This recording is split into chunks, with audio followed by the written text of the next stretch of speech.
오늘 우리에게 주신 하나님의 말씀은 마태복음 5장 1절에서 7절 말씀입니다. 마태복음 5장 1절에서 7절 말씀입니다. 네, 1절부터 7절까지 같이 한번 읽어보겠습니다. 시작. 예수께서 무리를 보시고 산에 올라가 앉으시니 제자들이 나아온지라. 입을 열어 가르쳐 이르시되 심령이 가난한 자는 복이 있나니 천국이 그들의 것이며 애통하는 자는 복이 있나니 그들이 위로를 받을 것이며 온유한 자는 복이 있나니 그들이 땅을 기업으로 받을 것이며 의에 줄이고 목마른 자는 복이 있나니 그들이 배부를 것이며 긍휼히 여기는 자는 복이 있나니 그들이 긍휼히 여김을 받을 것이며. 아멘. 네, 오늘은 다섯 번째 복 그리고 자세, 긍휼함에 대해서 하나님의 말씀을 전하도록 하겠습니다. 그리스도인들은 어떠한 자들이죠? 그리스도인들은 천국 시민권을 가지고 이 땅에 보내심을 받은 자들입니다. 우리는 이 세상 속에 살아가지만 세상의 가치, 방법, 욕구대로 살지 않고 오직 하나님의 통치를 받으며 살아가는 자들입니다. 사랑하는 하나님을 위해서 기꺼이 대가를 지불하고 하나님이 구원하시려는 이 세상을 위해서 살아가는 자들입니다. 우리가 지금 살펴보고 있는 이 산상수훈은 그 삶을 제시하는 예수님의 설교 말씀이고 하나님 나라의 백성들의 삶에 관한 것입니다. 이 산상수훈은 우리가 잃어버린 하나님의 그 형상으로의 회복을 이야기하고 있습니다. 우리는 원래 이 산상수훈의 삶을 살 수 있는 존재였습니다. 하나님의 성품, 예수님의 성품이기 때문이죠. 우리의 원래 디자인, 오리지널 디자인은 이 상태였으나 우리의 죄로 인해서 우리들은 벗어났습니다. 그래서 이 산상수훈의 기준이 너무 높게 느껴지는 거죠. 너무 높은 나머지 이것을 부정하기도 합니다. 누가 그렇게 사냐? 우리가 결단해서 하나님을 찾고 성령님의 도우심으로만 살아갈 수 있는 삶입니다. 그리고 살아야 하는 삶입니다. 오늘 11기들과 함께 양화진에 있는 묘지를 갔다 왔습니다. 저는 설교 준비한다고 밖에 있었지만 거기 갈 때마다 그들은 왜 이 땅을 밟아서 그 목숨을 내어 놓으시면서까지 우리에게 복음을 전하셨을까를 생각하게 됩니다. 그들은 하나님을 찾았을 것이고요. 성령님의 도우심으로 그것이 가능했던 것입니다. 자신을 내어주면서 하나님의 그 꿈을 이루어드리고 싶은 그 마음은 하나님이 주셨을 것입니다. 초기 기독교는 갖은 핍박을 받았죠. 그리스도인이 된다라는 것은 곧 불이익을 받는다는 공식이 성립됐습니다. 그러나 초대교회 성도는 계속해서 증가했습니다. 어째서 이것이 가능했을까? 우리가 계속 되뇌이듯이 그들은 예수님의 말씀을 자신들에게 맞추지 않았고 이 말씀에 자신들을 맞추어 갔습니다. 결코 쉬운 것은 아니었지만 그들은 그래서 가난한 마음과 애통한 마음과 온유한 마음과 의에 줄이고 목마른 그 자세를 가지고 주님께 나아갔습니다. 탈기독교화가 가속되고 있는 이 한국 교회에서 우리가 다시 돌아가야 할 곳은 바로 이 산상수훈의 삶입니다. 그래서 산상수훈입니다. 그리고 그 첫 번째 문은 바로 팔복입니다. 첫 번째 팔복이 뭐였습니까? 심령이 가난함입니다. 나의 영적 상태를 보게 되는 거죠. 그 상태는 바로 파산 상태라는 겁니다. 아무것도 없는, 내 힘으로는 아무것도 할 수 없는, 주님의 도움이 없이는 단 하루도 단 한순간도 살 수 없는 그 상태를 보게 되는 거죠. 그렇게 되면 두 번째 자세가 어떻게 될까요? 애통함을 느끼게 됩니다.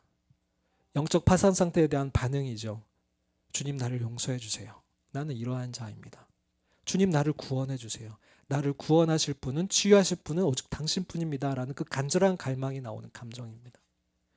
나뿐만 아니라 공동체와 이 나라를 위해서, 열방을 위해서 이 영적 상태를 보며 애통해 하는 거죠. 이렇게 하나님 앞에 절박하게 엎드린 자들은 자기 마음대로 자기의 본성대로 살아가겠습니까? 아니죠. 하나님께 제어받게 됩니다. 이 상태가 바로 온유함입니다. 프라우스, 온유함. 이 프라우스를 설명할 수 있는 것은 쉽게 말해서 야생마가 자기 마음대로 뛰어다니던 야생마가 그 고삐를 주인에게 내어드린 것으로 설명될 수가 있습니다. 야생마는 이제 주인이 가라는 곳으로 가고 멈추라는 곳에 멈춰섭니다. 이것이 그리스도인들입니다. 네 번째 자세는 의에 줄이고 목마름입니다. 첫 번째, 두 번째, 세 번째 자세를 통해서 불의한 자신을 마주하게 되는 거죠. 하지만 첫 번째, 두 번째, 세 번째 자세를 거쳐온 이 그리스도인들은 자책감에 빠지지 않습니다. 나를 보지 않는 거죠. 다시 대신 하나님 앞에 끊임없이 나아가는 겁니다. 죄인된 나를 대속하시고 의롭다고 일컬어 주시는 그 하나님 앞에 끊임없이 나아가서 그 의를 구하는 자들입니다. 하나님께서 이러한 자들에게는 그가 그토록 바라는 의를 비춰주시고 무엇이 의인지를 비춰주시고 다루십니다. 그리고 부어주십니다. 그의 목마름과 배고픔을 채워주십니다. 이 네 가지 자세가 있을 때 오늘 하나님이 그 다음 자세를 말씀하시는데 그것은 뭐냐면 긍휼함입니다. 긍휼히 여기는 자세입니다. 이것이 1번, 2번, 3번, 4번을 거쳐온 자들에게는 자연스럽게 나타나는 자세라는 것입니다. 영적 파탄 상태인 나에게 긍휼을 누가 베풀어 주셨습니까? 오직 주님이 베풀어 주셨습니다. 누가 용서하셨죠? 주님이 용서하셨습니다. 그래서 우리는 하나님의 자녀가 되었습니다. 이제는 다른 영적 파탄 상태인 가난한 자들을 보면서 그들을 긍휼히 여기게 된다는 것입니다. 우리가 긍휼하심을 입었기 때문에 긍휼해야 한다라고 말씀하시고 긍휼할 수 있다라고 말씀하시고 그런 긍휼한 자들에게 하나님의 긍휼을 부어주시겠다고 말씀하십니다. 자, 첫 번째 긍휼이란 뭘까? 성경에는 이 긍휼이라는 단어가 여러 가지가 나오는데요. 자비도 긍휼과 같은 말이고요. 용서, 인애, 불쌍히 여김 등으로 다양하게 이 긍휼을 설명하고 있습니다. 의미가 굉장히 넓어요. 좀 정리를 하면 죄를 지은 자를 용서해 주는 것도 긍휼이고요. 나아가서 그들에게 악으로 대하지 아니하고 그들을 선으로 대하는 것도 긍휼입니다. 그리고 나에게 죄를 지은 것은 아니지만 고통당하는 자와 궁핍한 자들을 행동으로 옮겨서 그들을 도와주는 것도 긍휼이라고 할 수 있습니다. 오늘 5장 7절에 그 긍휼한 자라고 말씀하시는 그 긍휼은 헬라어로 엘레오스라는 단어입니다. 엘레오스. 근데 이게 히브리어로는 라함이라는 단어인데요. 라함이라는 단어가 어디서 나왔냐면 레헴이라는 엄마의 자궁이라는 뜻을 가진 이 레헴에서 유래된 것입니다. 엄마의 자궁, 레헴. 레헴은 무한한 사랑입니다. 한없는 은혜입니다. 그러니까 어머니가 자신이 뵌 아이의 생명을 사랑함으로 가장 안전하게 보호하는 곳. 어머니의 사랑, 어머니의 한없는 은혜, 그리고 기다리고 인내해서 한 생명을 생산하고 키워내는 그곳이 바로 레헴입니다. 따라서 긍휼은 자기 태를 찢고 나온 자식에 대한 어머니의 마음을 얘기하는 겁니다. 다시 한번요. 긍휼은 자기의 태를 찢고 나온 자식에 대한 어머니의 마음. 그것이 얼마나 무한한 사랑이고 한없는 은혜겠습니까? 그게 바로 긍휼이라는 겁니다. 단순한 동정 정도가 아니라는 거죠. 동정하는 그 마음을 넘어서는 것, 훨씬 더 넘어서는 겁니다. 엄마가 자녀를 향한 무한한 사랑의 그 감정, 그리고 그 감정을 넘어서는, 그래서 그 아이의 필요를 채우고 돕는 행동을 수반하는 뜻입니다. 그러니까 감정에 머무는 게 아니라 그 감정을 넘어서서 그 아이, 그 상대방에 대한 필요를 채우고 그들을 돌봐주는 행동으로까지 옮겨지는 것이 바로 긍휼이라는 겁니다. 두 번째, 하나님과 긍휼. 성경에서는 하나님의 성품을 여러 가지로 표현을 하고 있지만 늘 빠지지 않고 표현하는 것이 바로 이 긍휼입니다. 긍휼. 하나님은 구약의 이스라엘 백성들을 돌보시지요. 그래서 400년 동안에 애굽의 압제 속에 있던 이스라엘 백성들의 눈물과 기도를 들으십니다. 그리고 그들을 출애굽시키십니다. 그리고 그 광야에서 먹을 것과 입을 것을 공급하십니다. 네, 라함하신 거죠. 그러나 이스라엘 백성들은 어떻게 하죠? 금송아지를 만들죠. 그리고 하나님을 배반합니다. 그러나 하나님은 모세의 기도를 들으시고 이들에 대한 마음을 돌이키십니다. 긍휼을 베푸시는 거죠. 그리고 이렇게 말씀하십니다. 출애굽기 34장 6절 말씀입니다. 같이 한번 읽어봅시다. 시작. 여호와께서 그의 앞을 지나시며 선포하시되 여호와라 여호와라 자비롭고 은혜롭고 노하기를 더디하고 인자와 진실이 많은 하나님이라. 네, 이 자비롭고가 바로 긍휼입니다. 자비롭고 긍휼하고 은혜롭고 노하기를 더디하고 인자와 진실이 많은 하나님, 이게 하나님의 성품이십니다. 그러나 그 이후에도 가나안 땅에 들어간 후에도 이스라엘 백성들은 계속해서 주님을 떠났죠. 반복했습니다. 하나님이 긍휼을 베푸시면 돌아왔다가 자신들의 본성을 따라서 다시 하나님을 떠나기를 반복했습니다. 그래서 하나님은 그 이스라엘 백성들을 결국 이방 나라에 의해서 침략을 당하게 하시고 포로로 끌려가게 하십니다. 포로로 끌려간 이스라엘 백성들은 이제 하나님이 자신들을 버리셨다라고 생각을 했습니다. 이제 잊으셨다고 생각했어요. 더 이상 하나님은 우리에게 긍휼을 베푸지 않는다라고 생각했습니다. 그도 그럴 것이 얼마나 수많은 시간 동안 그 긍휼하심이 반복됐고 자신들의 조상들은 얼마나 많은 시간 동안 하나님을 떠나왔습니까? 염치가 없는 거죠. 그러나 하나님은 선지자들을 통해서 이 고난은, 이 매는 내가 너희를 버려서가 아니라 너희를 사랑하기 때문에 드는 것이라고, 그리고 다시 너희들을 회복할 거라고 약속을 하십니다. 이사야 49장 13절 15절 말씀에 하나님이 어떻게까지 이 말씀을 하시는지 한번 읽어보겠습니다. 네. 시작. 하늘이여 노래하라, 땅이여 기뻐하라, 산들이여 즐거이 노래하라. 여호와께서 그의 백성을 위로하셨은즉 그의 고난 당한 자를 긍휼히 여기실 것입니다. 오직 시온이 이르기를 여호와께서 나를 버리시며 주께서 나를 잊으셨다 하였거니와 여인이 어찌 그 젖먹는 자식을 잊겠으며 자기 태에서 난 아들을 긍휼히 여기지 아니하겠느냐. 그들은 혹시 잊을지라도 나는 너를 잊지 아니할 것이라. 내가 너를 내 손바닥에 새겼고 너의 성벽이 항상 내 앞에 있나니. 네. 하나님이 이스라엘 백성들, 포로로 끌려가는 이스라엘 그 백성들이 하나님이 우리를 버리셨다라고 푸념하고 있는, 주께서 우리들을 잊어버리셨다라고 한탄하고 있는 그들에게 이렇게 말씀하시는 거예요. 여인이 15절에 여인이 어찌 그 젖먹는 자식을 잊겠으며, 엄마가 어떻게 그 젖먹는 자식을 잊어버리겠냐는 거예요. 그리고 자기 태에서 난 아들을 긍휼히 여기지 않겠느냐는 거예요. 근데 설령 엄마가 아무리 악한 엄마라 할지라도, 그 엄마가 아이를 잊어버리다 할지라도 나는 너희를 잊지 아니할 것이라 약속하시는 거예요. 엄마의 그 레헴, 그 긍휼, 설령 그 엄마가 이 땅에서, 이 악한 세상에서 가장 고상하고 고귀하다는 그 엄마의 사랑조차도 꺾여버리고 오염될지라도 나는 너희를 잊어버리지 않겠다라고 하시는 거예요. 그러시면서 내가 너를 내 손바닥에 새겼다라고 말씀하세요. 예전에 자신의 몸에 주인의 그 이름을 몸에 새기는 것이 예전에는 일반적이었어요. 그러니까 옛날 그 추노라는 드라마 보신 적 있어요? 추노. 이렇게 인을 이렇게 새겨가지고, 그죠? 근데 그거는 종이 새기는 거예요. 주인이 새기는 게 아니에요.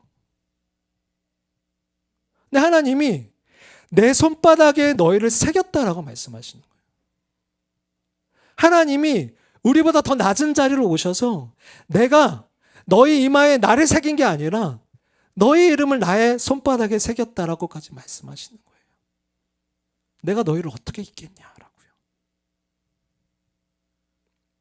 이게 하나님의 긍휼이에요. 예레미야 애가 3장 22절 23절 말씀에는 이렇게 이야기합니다.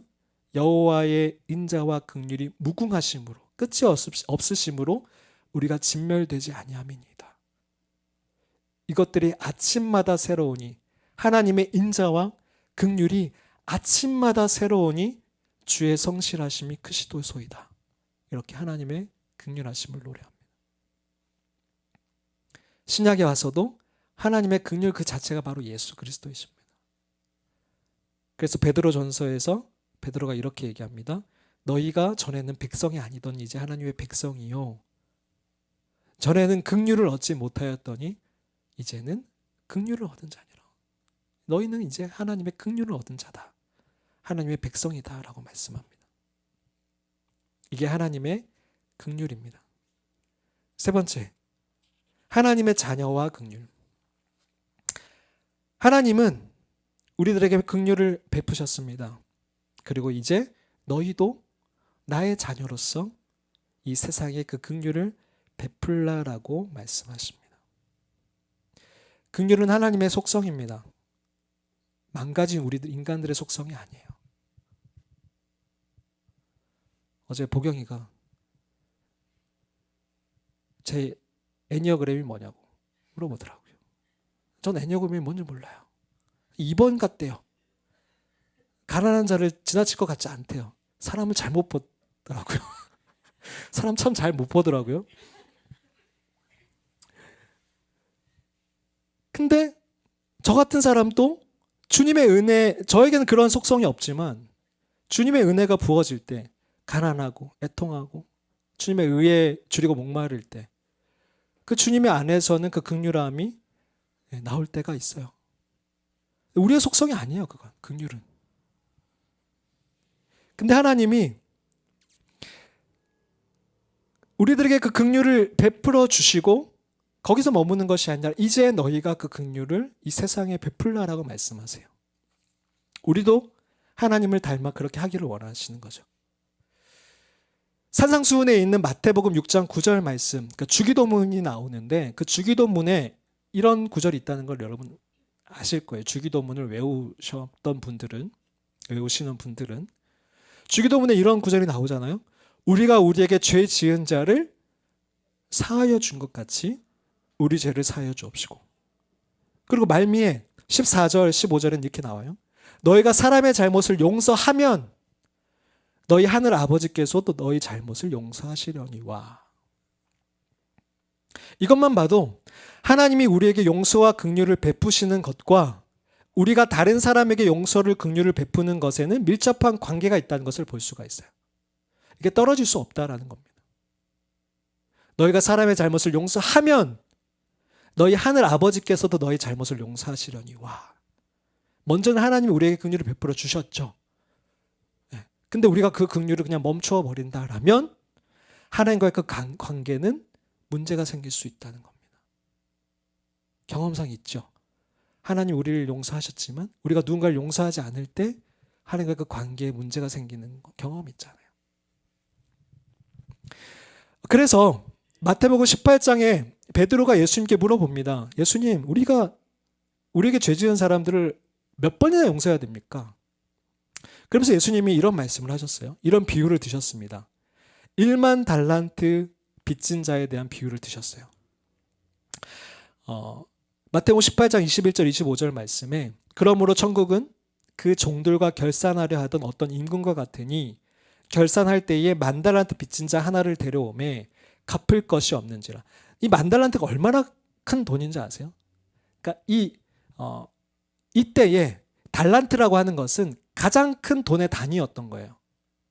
이 10,000달란트가 얼마나 큰지 말도 더듬잖아요, 지금.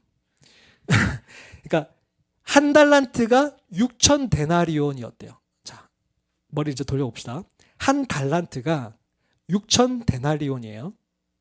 근데 한 데나리온이 그 당시 일꾼의 하루 품삯이에요. 그러면 일꾼이 6,000일을 일을 뼈 빠지게 근무하고 돈을 쓰지 않는 상태가 바로 1달란트예요. 6,000일을 20년 가까이 거죠. 20년 그냥 줄만 쉬고 돈을 쓰지 않고 모은 게 1달란트인 거예요. 이게 얼마나 또 큰 돈이면 보면 요세푸스에 의하면 유대 전역의 1년 세금이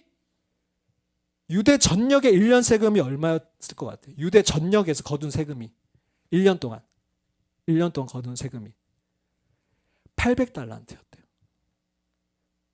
유대 전역에서 거둔 세금이 1년 동안 거둔 세금이 800달란트였어요. 근데 지금 1만 달란트. 그러면 유대 전역에서 12년 이상 모은 세금이 1만 달란트인 거예요. 그러니까 한 사람이 갚을 수 있는 금액이 아닌 거예요, 이건. 한 사람이 도저히 갚을 수가 없어요. 근데 여기 보면 25절에 보면 갚을 것이 없는지라, 예, 이 빚진 자가 갚을 것이 없어요. 근데 주인이 네 몸과 아내와 자식들과 모든 소유를 다 팔아 갚게 하라 하니 그 종이 엎드려 절하며 이르되 내게 참으소서 다 갚으리이다 라고 약속을 하는데 절대 이 약속을 지킬 수가 없는 약속인 거예요. 절대 갚을 수가 없는 금액인 거예요. 근데 27절에 그 종의 주인이 이 종을 불쌍히 여긴 거예요. 그래서 그냥 놓아줘요. 1만 달란트를 그냥 탕감해 준 거예요. 1만 달란트를. 어마어마하죠. 근데 이 종이 풀려나서 돌아가는 길에 자신에게 빚진 동료를 한 사람을 만납니다. 얼마를 빚졌냐면 100데나리온. 100데나리온이면 며칠을 일해야 되는 겁니까? 아까 1데나리온이 하루 일당이라 그랬잖아요. 그러면은 한 3개월하고 10일을 일해서 번 돈이 100데나리온이에요. 황한 간사님, 제가 3개월 일하고 10일 일한 그 돈을 이렇게 지급 정지를 해가지고 안 내면 저를 가만두시겠습니까? 저는 그런 능력이 없지만 그 100일 동안 일한 월급을 빚진 거예요. 그러니까 빌려줬는데 얘가 안 갚은 거예요. 그러니까 적은 금액은 아니잖아, 솔직히. 100일 동안 내가 일한 돈을 얘가 빌려갔는데 안 갚아요. 적은 금액은 아니에요. 그런데 자기가 지금 얼마를 탕감받았냐는 거예요. 지금 얼마를 탕감받고 나왔는데 이 종이 그 동료의 멱살을 부여잡고 너 이 빚을 안 갚으면 가만 안 둬하면서 옥에 가둔 거예요. 그러니까 이 이야기를 주인이 듣고 다시 그 악한 종을 부릅니다. 네가 빌기에 내가 네 빚을 전부 탕감하여 주었거늘 내가 너를 불쌍히 여김같이, 예, 긍휼히 여김같이 너도 내 동료를 불쌍히 여김이 마땅하지 아니하냐 하고 주인이 노하여 그 빚을 다 갚도록 그를 옥졸들에게 넘기니라. 그러면서 너희가 각각 마음으로부터 형제를 용서하지 아니하면 나의 하늘 아버지께서도 너희에게 이와 같이 하시라고 예수님이 말씀하시는 거예요.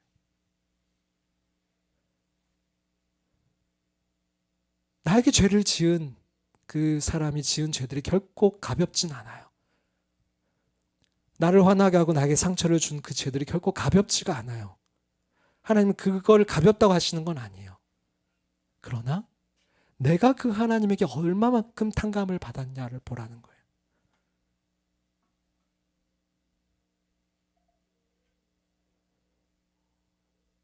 나에게 우리에게 죄를 지은 그 사람들의 그 죄가 결코 가벼운 건 아니지만 100데나리온이라는 거예요. 근데 우리가 그 하나님에게 지은 죄와 용서받은 그 죄는 1만 달란트라는 거예요.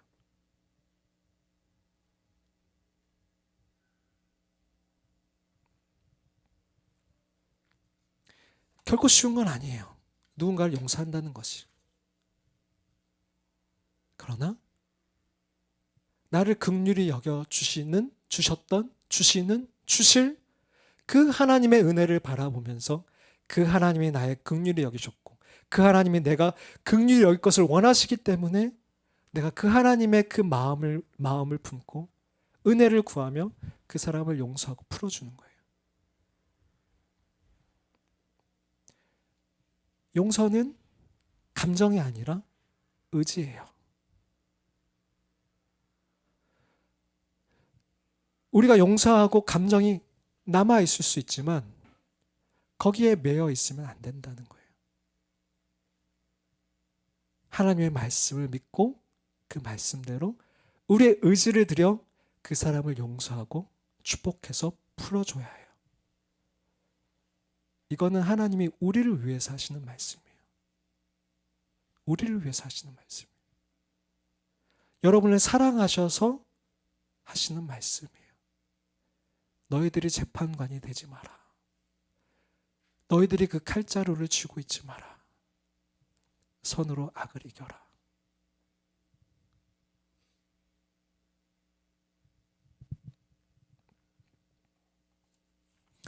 또 다른 긍휼, 긍휼에 대한 그 의미가 되게 다양하다라고 했잖아요. 또 다른 의미의 긍휼을 좀 볼 수 있는 성경 본문이 선한 사마리아인 비유입니다. 선한 사마리아 비유에 보면 강도 맞은 그 이웃의 앞에 3명의 사람들이 지나가잖아요. 먼저 제사장이 지나갑니다. 봅니다. 그러니까 못 보지 않았어요. 봤어요.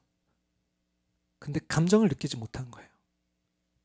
긍휼한 감정이 들지 않았어요. 피합니다. 레위인이 그곳에 이르러 그를 봅니다. 근데 감정이 들었다라고 나와 있지 않습니다. 피합니다. 근데 어떤 사마리아 사람이 여행 중 거기 이릅니다. 똑같이 그를 봅니다. 근데 긍휼한 마음이 들어옵니다. 불쌍히 여겼습니다. 근데 아까 전에 그 긍휼은 그냥 감정에 머무는 것이 아니라고 했죠. 행동하는 겁니다. 액션을 취하는 거예요. 긍휼은 움직이는 거예요. 감정에만 머무는 게 아닙니다. 성경이 말하는 긍휼. 행동을 하게 돼요. 가까이 가서 기름과 포도주를 그 상처에 붓고 싸매고 자기가 타야 될 그 짐승에 태웁니다. 수고스럽죠. 그리고 주막으로 데리고 가서 돌보아 줍니다. 밤을 새을 수도 있습니다. 잠을 설쳐야 됐을 수도 있어요. 그리고 그 이튿날 그가 그 주막 주인에게 데나리온 둘, 아까 데나리온이 뭐라고 했어요? 하루 일당이라고 그랬잖아요. 이틀 일해야 벌 수 있는 그 돈을, 그 둘을, 이 데나리온을 그 주인에게 주어주면서 이 사람을 돌보아 주라고 부탁합니다. 그리고 비용이 더 들면 내가 돌아올 때 갚으리라고 말합니다. 그러면서 예수님이 묻습니다. 네 생각에는 이 3사람 중에 누가 강도 만난 자의 이웃이 되겠느냐? 이럴 때 자비를 베푼 자니이다. 그러자 예수님께서 말씀하십니다. 가서 너도 이와 같이 하라. 하라. 긍휼은 행동입니다. 4번째, 세상과 긍휼. 그런데 이 세상이 긍휼합니까? 예수님 당시에 그 고대 로마 제국에도 긍휼하지 못했던 사회입니다. 로마인들은 힘을 숭상했기 때문에 이 긍휼함에 대해서 온유함처럼 이 긍휼을 연약함이라고 여겼어요. 네. 강하지 못한 자들이 하는. 그래서 로마인들은 이 긍휼이라는 것을 멸시했다라고 합니다. 그래서 자신들이 낳은 아기조차도 마음에 들지 않으면 살해를 하기도 하고 영아 유기를 하기도 했습니다. 노예에게도 그렇게 함부로 대했고. 이런 사회 속에서 예수님은 긍휼을 얘기하신 겁니다. 초대교회는 이 예수님의 말씀을 받아서 세상이 이러한데 우리만 긍휼해서 손해보고 살면 되겠어라고 하지 않고 세상이 아니라 예수님의 말씀에 자신들을 맞추어 긍휼함을 베풀며 살아갑니다. 그래서 로마인들이 버린 그 아이들을 데려다 키우기도 했습니다. 현대사회와 긍휼을 살펴보면 현대사회는 요즘 우리 사회만 봐도 증오와 혐오가 가득한 세상입니다. 증오와 혐오에 물들지 않더라도 이 사회에서 팽배하게 우리가 가지고 있는 생각은 기브 앤 테이크입니다. 기브 앤 테이크. 내가 준 만큼 받는다. 상부상조. 조금 어려운 말로 하면 호혜의 원칙. 호혜의 원칙이라고도 합니다. 그러니까 내가 준 만큼 상응하는 보답을 기대하는 거죠. 커피 한 잔을 사면 감사합니다 하면서도 다음에 내가 사야 할 의무가 자연스럽게 주어지는 거죠. 그럼 친구 생일 선물할 때 내가 10,000원짜리 기프티콘을 보냈어. 근데 그 다음 내 생일 때 그에 상응하는 기프티콘이 안 와. 그럼 걔는 상대방이 어떻게 되는 거예요? 친구 맞아요? 계속 친구 관계를 유지합니까? 오. 네. 근데 보통은 그렇지가 않아요. 보통은 현아는 되게 극률하기 때문에 친구로 여기지만 보통은 그렇게 되지가 않아요. 그러니까 결혼식도 내가 부주를 5만 원을 했어. 그러면 내가 결혼할 때 얼마를 받아야 돼? 5만 원을 받아야지. 근데 만약에 3만 원만 한다거나 부주를 안 하거나 아니 5만 원 내고 온 가족이 다 와서 밥을 먹는다거나 이러면 그 관계는 아니 현아의 그건 아니지만 지금 현대 사회에 호혜의 원칙이 가득한 이 현대 사회에서는 그 관계가 그렇게 유지되기가 힘들다는 거죠.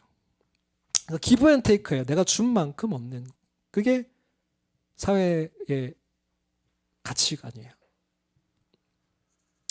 근데 예수님께서는 이 기브 앤 테이크의 가치관을 넘어서라는 거죠. 우리를 위해서 아무것도 해주지 않는 사람들에게 오히려 찾아가 그 선의를 베풀라는 겁니다. 오히려 받을 수 없는 그 상대방들에게 선의를 베풀라는 겁니다. 오리를 가자고 하면 십리를 가라는 겁니다.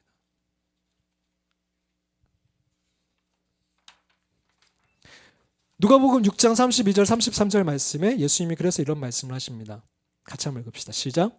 너희가 만일 너희를 사랑하는 자만을 사랑하면 칭찬받을 것이 무엇이냐?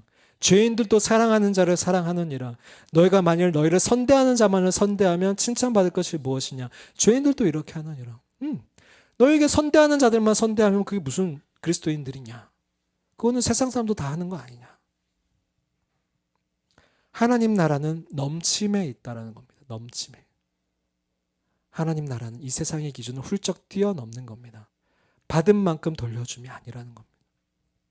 오히려 받지 못할 사람들에게 베푸는 것이다 라고 얘기합니다. 2013년도에 출간된 기브 앤 테이크라는 책이 있습니다.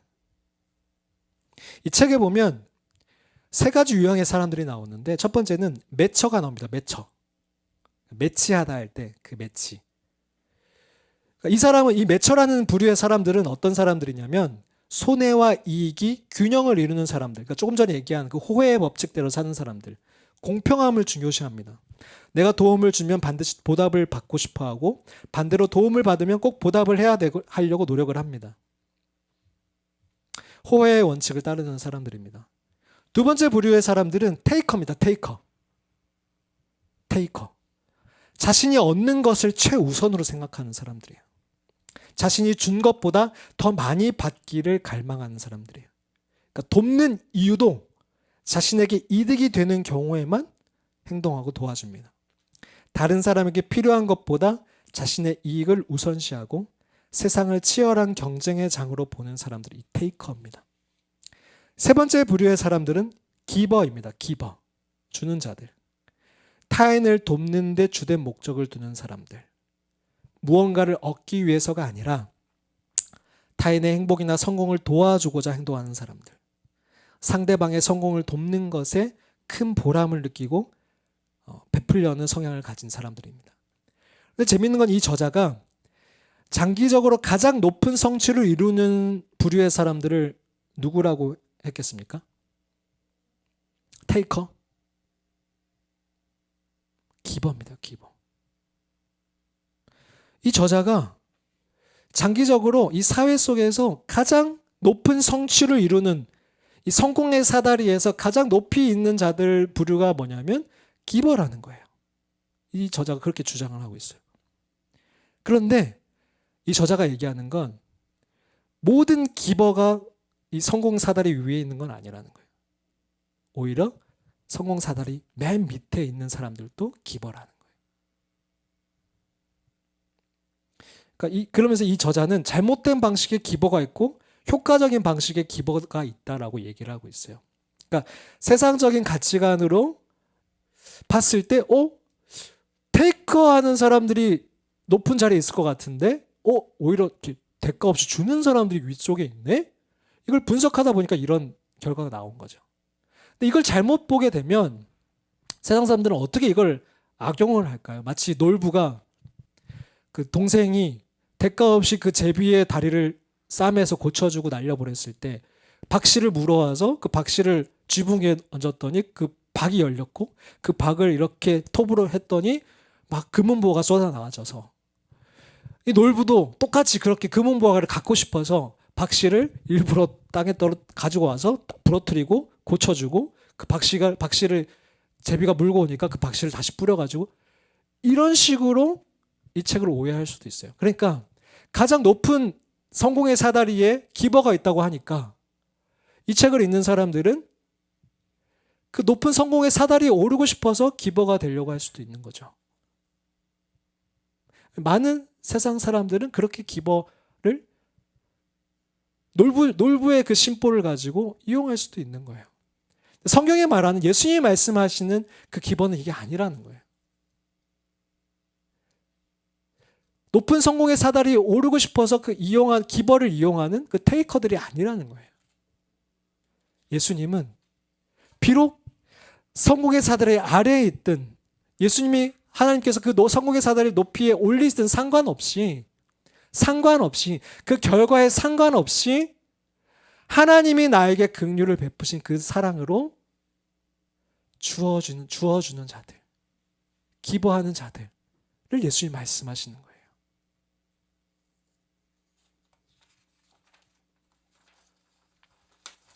대신에 예수님은 이렇게 말씀하세요. 그 긍휼과 보상에 대해서 설령 내가 기버가 되더라도 그 보상이 나에게 눈에 보이는 세상에서 말하는 그 성공으로 나에게 오지 않다 할지라도 안 온다 할지라도 그 긍휼에 대한 보상은 세상이 주는 것이 아니라 하나님이 주시는 것이다 라고 얘기하고 계세요. 긍휼에 대한 보상은 우리가 이 세상 속에서 높은 성공의 사다리에 높은 자리에 올라가서 사람들의 존중을 받고 존경을 받는 그 자리에 오르는 것이 아니라 그러기 위해서 우리가 긍휼을 베푸는 게 아니라 그거는 바로 바리새인들이 사람들의 존경을 받기 위해서 선행을 베푸고 사람들이 보는 앞에서 선행을 베풀었던 그 바리새인들처럼 그렇게 선행을 베푸는 게 아니라 사람들이 보지 않더라도 오른손이 한 것을 왼손이 모른다 할지라도 하나님이 보고 계시니 하나님이 보상하실 것이니 그 하나님을 바라보면서 하는 것이 긍휼이다 얘기하시는 거예요.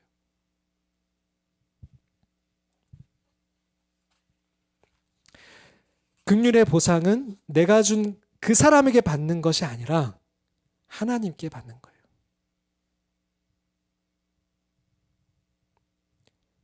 내가 긍휼을 베푼 그 사람에게 받는 것이 아니라 하나님께 긍휼함을 받는 것입니다. 6번째 마지막입니다. 본을 보이신 예수님. 자, 그러면 이 산상수훈에서 그리고 팔복에서 긍휼함에 대해서 말씀하신 그 예수님은 어떻게 우리에게 이 삶을 본을 보이셨는지 보겠습니다.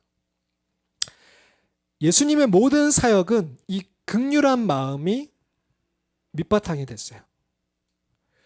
누가복음 7장 13절에 보면 주께서 과부를 보시고 아까 전에 그 제사장과 레위인들은 보고 지나쳤지만 예수님은 그 과부를 보시고 어떤 마음을 품으십니까? 불쌍히 여기십니다. 긍휼히 여기십니다. 그리고 그 과부를 행동으로 그 과부의 아들을 낳게 해주시죠. 요한복음 11장 33절 말씀에 예수께서 그가 우는 것과 또 함께 온 유대인들이 우는 것을 보시고 심령에 비통히 여기시고 불쌍히 여기십니다. 그리고 마가복음 6장 34절 말씀에 가르치시는 것도 이 불쌍히 여기는 긍휼한 마음이 밑바탕이 되셨습니다.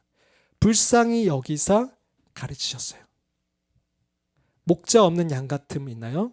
불쌍히 여기시고 긍휼한 마음을 가지시고 이들을 가르치셨습니다. 여러분들이 나중에 리더가 되실 때 여러분 오이코스 셀 원들에게 말씀을 나누고 아니면 자녀들에게 말씀을 나눌 때 어떤 마음으로 그들을 가르칠 것이냐. 예수님은 오병이어 기적을 베푸신 것도 불쌍히 여기는 그 긍휼한 마음이 밑바탕이셨습니다. 마가복음 8장 2절 말씀에 내가 무리를 불쌍히 여기노라 그들이 나와 함께 있은지 이미 사흘이 지났으나 먹을 것이 없도다. 그리고 나서 기적을 베푸십니다. 가르치고 고치시고 전하시는 그 모든 사역들이 긍휼에서 시작이 됐습니다. 이게 예수님의 마음 중심이었습니다. 산상수훈의 마태복음 5장, 6장, 7장의 산상수훈이 나오고 그 다음 장이 8장으로 이어질 때 예수님이 이제 가르치는 것을 멈추시고 이제 고치시는 사역들이 나오는데요. 그 고치시는 사역 중에 첫 번째 사역이 뭐였냐면 바로 나병 환자를 고치시는 사역이었습니다.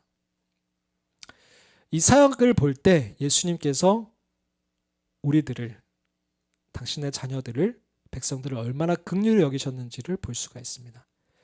이 부분만 한번 살펴보고 마무리를 하도록 하겠습니다. 마가복음 8장 1절 3절 말씀을 같이 한번 읽어봅시다. 시작.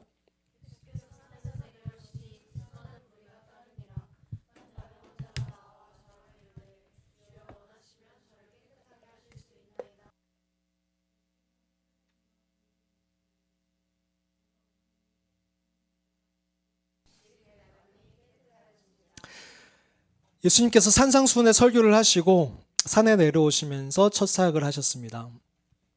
수많은 무리가, 지금 1절에 보면 수많은 무리가 따라오고 있었다라고 되어 있죠.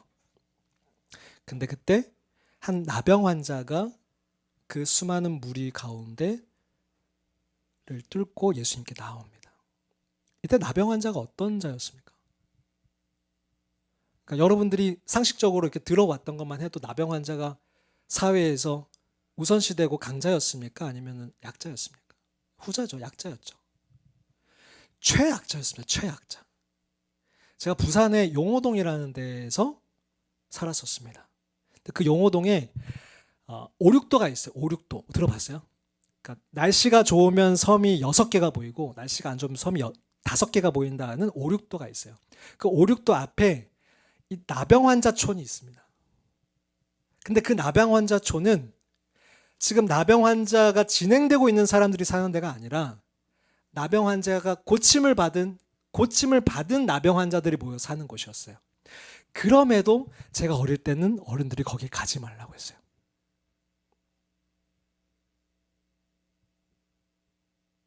무시했어요. 가까이 가지 않았어요.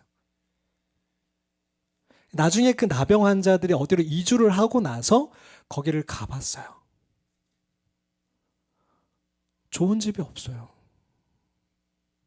나무를 캐서 판자촌 말 그대로 사람들과 분리된, 이 현대사회에서도, 그리고 그 나병이 나음을 받은 사람들조차도 그런 대접을 받고 살아요. 근데 이 당시에 나병은 신이 내린 저주라고 여겼어요. 가족과 살 수 없었고요. 진 밖에 살아야 했어요. 만날 수 없었어요, 가족들을. 사람들이 그들을 보면 돌을 던지는 게 당연시 됐어요. 가까이 오지 말라고. 심지어는 어떻게까지 했냐면 사람들이 저 멀리서 지나간다. 그러면 나병 환자가 그걸 알려야 했어요. 어떻게 알려야 되냐? 나는 부정하다!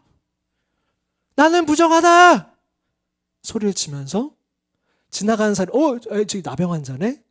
하고 비껴가도록 해야 했어요. 나는 부정하다! 나는 부정하다! 할 때 그 심정이 어떻겠어요? 그런 자가 나병 환자였어요. 그 나병 환자가 지금 예수님께 나온 거예요. 수많은 무리가 따라오고 있어요. 나병 환자가 잘못되면 죽는 거예요. 돌을 쳐서 죽일 수 있어요. 당연한 거예요. 근데 이 나병 환자가 얼마나 간절한 심정을 지금 예수님께 나오는 거겠어요. 죽을 각오를 하고 나오는 거예요. 예수님을 붙잡았어요. 주여, 원하시면 저를 깨끗하게 하실 수 있습니다. 그러니까 믿음은 있었던 거예요. 예수님이 나를 낫게 하실 거라는 그 믿음이 있었던 거예요. 근데 어떤 믿음은 없었냐면 저 예수님이 나를 불쌍히 여기실까? 나 같은 자를 불쌍히 여기실까라는 그 믿음은 없었던 거예요. 그러니까 주여 원하시면 죽을 각오를 하고 나온 이 나병 환자가 예수님께 이 단서를 다는 거예요. 당신이 원하시면 저를 깨끗하게 하실 수 있습니다. 당신이 나를 깨끗게 하실 거라는 믿음은 있는데 당신이 나를 긍휼히 여길 거라는 그 믿음은 없어요. 당신이 나를 낫게 하지 않으시면 저는 여기서 죽어요.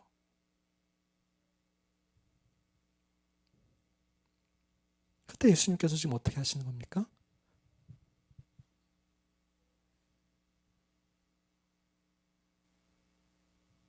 말로써 그래, 내가 하나님의 이름으로 너의 병을 치유한다. 아니면 어떤 방법으로 뭐 실로암에 이렇게 눈을 씻은 뭐 그런 방법으로 얼마든지 그냥 말로서 하실 수 있지만 지금 예수님께서 지금 어떻게 하십니까? 손을 내미십니다. 그에게 손을 대세요. 그러면서 얘기하십니다. 내가 원한다. 깨끗함을 받아라.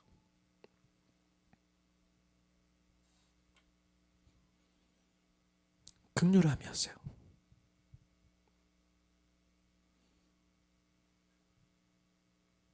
그냥 안타까움이 아니라 이 나병 환자가 살아온 나는 부정하다를 그렇게 외치고 살았을 그 누구도 가까이 오지 않았을 손은커녕 가까이도 오지 않았을 이 나병 환자의 그 상처와 그 오랜 시간 동안의 그 아픔들을 예수님은 긍휼히 여기셨던 거예요. 예수님은 손을 내밀어 그에게 대시는 거예요. 내가 원해. 제가 이 말씀을 묵상할 때 이게 무슨 마음이지? 하나님 주시는 마음이 라함, 우리 앞에서 긍휼이 뭐라 그랬어요? 라함이라 그랬잖아요. 아, 라함이구나. 엄마가 아무리 자녀가 문둥병이라 할지라도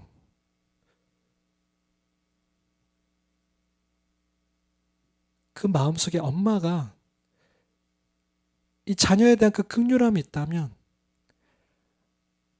그치, 충분히 만지시지. 예수님의 마음속에 그 라함이 있었구나.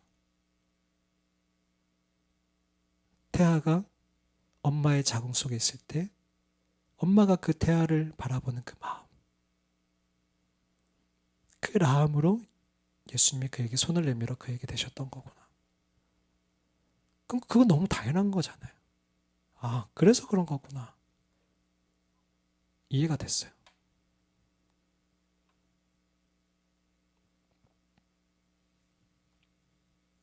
이게 예수님의 첫 치유 사역이셨어요. 그 마태복음에서 산상수훈을 마치시고 내려오시면서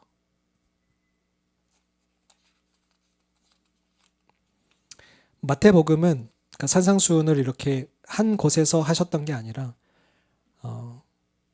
여러 곳에서 예수님이 하셨던 그 설교를 모아둔 것이 다라고 얘기를 하는데, 그렇다 하더라도 그 가르치심이 끝나시고 예수님이 내려오시면서 하셨던 그 첫 번째 고침의 사역이 바로 이 나병 환자에게 손을 대시면서 하셨던 그 긍휼의 사역이셨어요.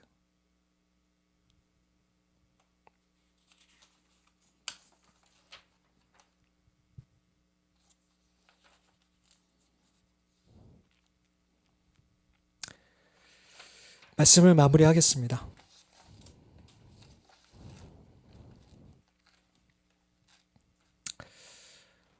오늘 우리가 살고 있는 이 세상은 긍휼과 자비가 아니라 분노와 혐오가 가득합니다.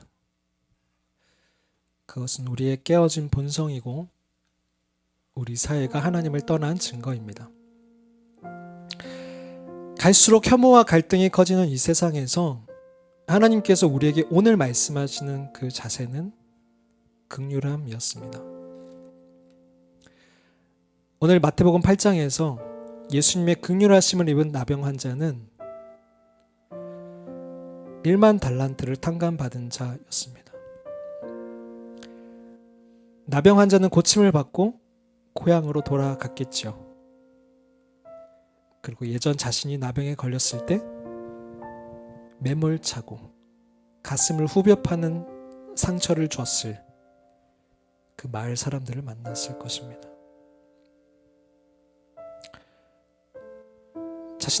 자신에게 잘못한 자들을 만났을 거예요. 100데나리온 빚진 자들을 만났을 거예요. 한번 상상해 봅니다. 그는 어떤 마음을 가지고 그들을 대했을까? 이후 그는 살아가면서 자신과 같이 긍휼이 필요한 자들을 만났을 거예요. 그럼 그는 어떤 마음을 가지고 또 행동했을까? 나병 환자는 1만 달란트를 탕감받은 자입니다. 요한복음 4장의 사마리아 여인도 1만 달란트를 탕감받은 자입니다. 가늠하다 잡혀온 여인도 1만 달란트를 탕감받은 자입니다. 여리고의 삭개오도 1만 달란트를 탕감받은 자입니다. 예수 믿는 자들을 핍박하던 그 바울도 1만 달란트를 탕감받았습니다.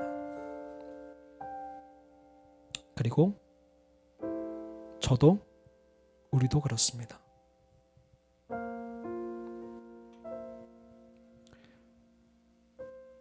우리는 이제 어떤 마음을 가지고 또 행동해야 할까요? 아니, 하기 원하실까요? 나에게 라함, 그 엄마의 마음으로 긍휼을 베푸실 그 주님께서 우리가 어떻게 100데나리온 빚진 자들을 대하길 원하실까요?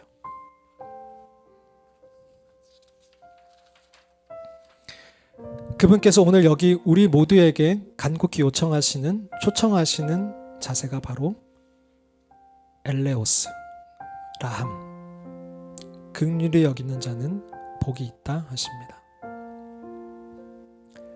심령이 가난하여 애통함이 터져 나오도록 그분께 1만 달란트의 긍휼하심을 받았던 우리라면 야생마같이 날뛰던 내가 그분에 의해서 제어받고 예수 그리스도의 줄이고 목말라 배부름을 받게 된 우리라면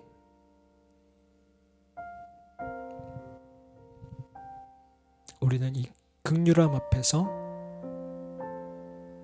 어떤 자세를 취해야 할까요? 저나 우리는 다 그렇게 긍휼함을 받은 자들입니다. 나는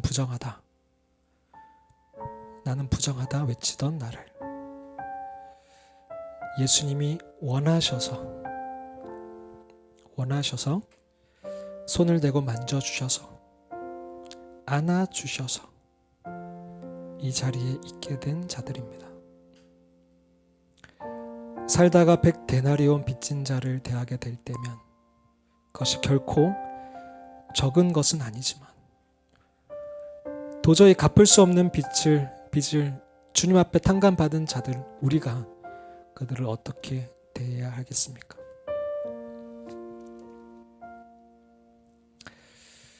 긍휼을 베풀고 사람이 그것을 알아주지 못하더라도, 고맙다 인사받지 못하더라도 돌려받기를 바라지 말아야 되지 않을까? 오히려 갚을 수 없는 사람들에게 그 긍휼을 베풀어야 되는 것은 아닐까? 소자에게 물 한 잔 대접하는 것에서부터 수고스럽지만 보이지 않게 그 긍휼의 손길을 베푸는 것이 오늘 하나님께서 우리에게 주시는 초청입니다. 그 사람이 알고 고마워해도 우리는 이렇게 얘기하면 어떨까요? 다른 사람에게 갚으시면 됩니다. 저는 제가 받은 것을 흘려보냈을 뿐입니다. 그렇게 긍휼함을 우리가 하나하나 배워갈 때, 베풀어갈 때 하나님의 나라는 확장되어져 갈 것입니다. 그리고 우리가 베푼 그 대가는 하나님께서 갚아주실 것입니다. 긍휼을 베푸는 자는 복이 있나니 그들이 긍휼히 여김을 받을 것이며. 오늘 우리에게 주신 하나님의 말씀이었습니다. 기도하겠습니다. 하나님 감사합니다. 오늘도 우리들에게 말씀해 주셔서 감사드립니다. 우리의 죄를 용서하시고 탕감해 주셨고 매일매일 그렇게 해주고 계시고 또 앞으로도 우리를 긍휼히 여기실 그 하나님을 찬양합니다. 이제 우리에게 내미신 그 초청의 자리, 너희도 그 100데나리온을 빚진 자들을 놓아주지 않겠느냐 하시는 그 말씀,